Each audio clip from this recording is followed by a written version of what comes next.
Pro Football Hall of Famer Warren Moon calling the show back here on the Rich Eisen Show. What's up, Warren? I'm doing great, Rich. Happy holidays to you, man. Same to you. Same to you. How nervous should Seahawks fans be coming off of that loss in Green Bay? Should they take that relaxed approach that Aaron Rodgers always counsels Packers fans? Well, they should be concerned. There's no question about it. When your team plays the way it did last week, you haven't seen a Pete Carroll team up here play like that since he's been here. I think our worst loss since he's been here was a 10-point loss to those same Green Bay Packers in Green Bay. So we're not used to seeing this team, when they do lose by very much, but most of the time they're winning. So, yeah, there's concern going into this game because the Rams play us very well. They beat us the last 3 times. They match up very well on the defensive side against us, give us a lot of problems trying to score. So even though the Rams haven't played very well, they know how to play against us, and that's something to be concerned about. What's the deal with the offense here, Warren? It's yet another situation where it's Jekyll and Hyde. One time it's all working. Rawls is Supercuts, which Doug Baldwin told us his nickname is. And then you're seeing everybody catch the football, and Russell be dynamic with his legs and his arm. And then you'll see what we saw in Tampa, or you'll see what we saw in Green Bay. Why is it so inconsistent? You know, I thought we had really turned the corner after Tampa when we had a really nice performance against Carolina. We scored 40 points. And I thought going into Green Bay, we were on the right track. We had all of our linemen on the offensive line healthy, and that has been a problem all year long, inconsistency up front with those guys because we've had guys in and out of the lineup injured. But I think last week you almost have to put most of it on Russell just because he wasn't very sharp. He just had a game that you don't see Russell Wilson have. He was missing open receivers early in the ball game, and then he started to really press as the game went on. And I think everybody else started to press because they saw Russell pressing, and you saw guys dropping balls and interceptions all over the place. We turned the ball over 6 times in that ball game. I don't think we had ever had over 3 turnovers since Pete has been here. So it was one of those games that just didn't go our way, and a lot of that had to do with Russell not being as sharp as he's been. You know, he's a 65% passer for his career, so you just don't see him missing guys like he was last week. So hopefully it was just a one-game deal, and he'll get back on track tonight to go along with our offensive line, which I think has been pretty healthy the last few weeks, and Thomas Rawls is healthy, so we're starting to run the ball better. That said, it's a home game against a wounded Rams team, to say the least. And then after that, home game against Arizona before a visit to one-win San Francisco. So the schedule is very favorable here in December. Which team do you think, though, would be the one team that the Seahawks wouldn't want to see in their first playoff game at home, Warren? Which one do you think would be the biggest matchup issue? I probably wouldn't want to see Green Bay. Who wants to see Aaron Rodgers in the playoffs? Because he's one of the best quarterbacks in the league, and he's playing very, very well right now. So you probably wouldn't want to see that. I think most teams that you wouldn't want to see top quarterbacks in the playoffs because those guys have a lot to do with whether your team wins or not. So I would think Aaron Rodgers coming in here to play as a wild card. And then obviously we spoke with Gerald McCoy of the Buccaneers early on, and then he's got his young quarterback taking on Dak Prescott. What do you think about Jerry Jones continuously leaving the door open for Tony Romo to return in Dallas, Warren? That's just Jerry Jones not really knowing football. I mean, he knows, marketing. He knows how to keep his team in the news, and making those type of statements keeps his team in the news as opposed to saying the right thing that would calm everybody down. I think Jerry likes to keep everybody a little bit on edge and a little bit questioning everything. So I think it's a strategy, and it works very well because we're talking about it right now. But I think inside the locker room, he knows who the best guy is for that position. And I think if he tried to do something differently at this point in the season, he would lose that locker room. So he better be very, very careful how he handles this around the football team as opposed to how he handles it nationally. So you don't think it's a fair question to think at this point in time maybe Dak has hit a rookie wall of some sort, or teams have seen enough on film to perhaps confuse him in a manner that a veteran like Tony Romo, fresh, would not be tired, worn out, or confused? No, I think that's just something that people want to use as an excuse. I mean, Russell Wilson throws 5 picks last week. Is he going to get benched because he had a bad game?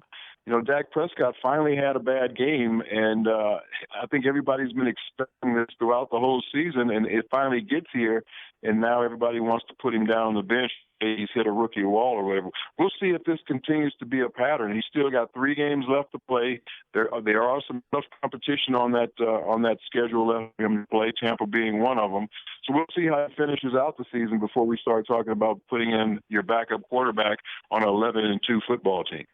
Okay. Warren Moon joining me here on the Rich Eisen Show. Have you reached out and spoken to Eric Dickerson of late after Jeff Fisher's been fired, or during this whole thing with him being so public in his vehemence towards the Rams, Warren?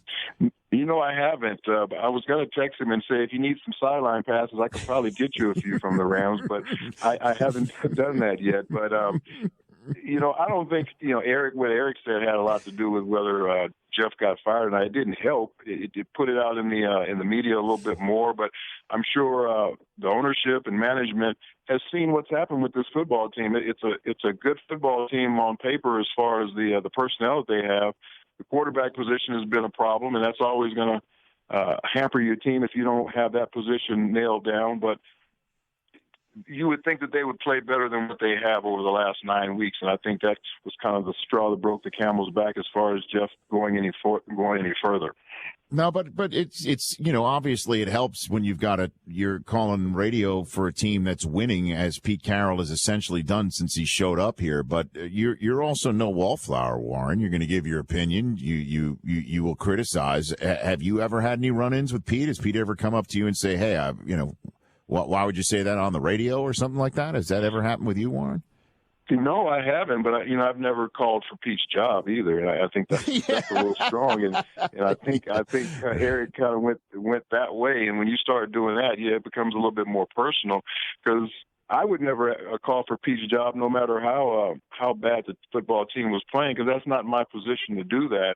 And you don't want to see people get fired. I mean, when you fire a head coach, it impacts a lot more people than just that head coach. It impacts families, and it impacts a lot of different people in the organization. So I would never ask for that. But the people who have to make those decisions, that's why they're in those positions to make those decisions, and I would let them do that. Have you heard this story out of Wake Forest with the radio announcer who coughed up some game plans? You heard about this? Wow, that's totally disgusting if that's true. I mean, so insubordinate, just spoiled sport. I mean, whatever adjective you want to come up with, just not a good situation for that young man to do that. You're talking about sour grapes to the max, as far as giving over that type of information to other teams to watch your team lose. Come on, that's just bad. That guy should never work in coaching or in broadcasting again anywhere. Now and now though it apparently is, and now the mud and dirt is now flung onto those who accepted this information, right. and that's our poll question today. Brockman, ask that of the poll question of Pro Football Hall of Famer Warren Moon. Hey Warren, if you receive stolen game plans like the Louisville offensive coordinator, would you blow the whistle, use them, or do nothing? If I was just handed that information, I'd blow the whistle. Now, if I'm trying to actively go out there and pay for it, then I'm just as guilty as the guy who's giving it to me. So I would never put myself in a position to do that. I think having a game plan doesn't really help you. You don't know when that team is going to call those plays. I mean, I could tell you what I'm going to call coming out of the huddle. That doesn't mean you're going to stop it. So I don't know how much help having a game plan is to helping you win a football game, but I'm sure it gives you a little bit of an advantage. But it's not something I would ever want to do if I was a coach. So did that never crossed your path anywhere in Houston or Minnesota, even north of the border, Warren, where hey, we got some plays here that may or may not be true from the opposition? I had never heard anything like that. Coaches were so paranoid during the days when I played. If a helicopter came flying over our practice field, we stopped practicing. You know, if we went to an opposing stadium for a walkthrough the day before the game, we had our security people go up and kind of survey the whole press box and all the upper levels to make sure nobody was filming our walkthrough. I mean, that's how paranoid coaches were about getting information out there. So, yeah, that's something I've never come across. We were always on the other side trying to make sure people didn't get what we were doing and try and use what we were trying to do as far as our game plan. I don't know if our coaches ever tried to take any from other teams, but I know I was never privy to any of that.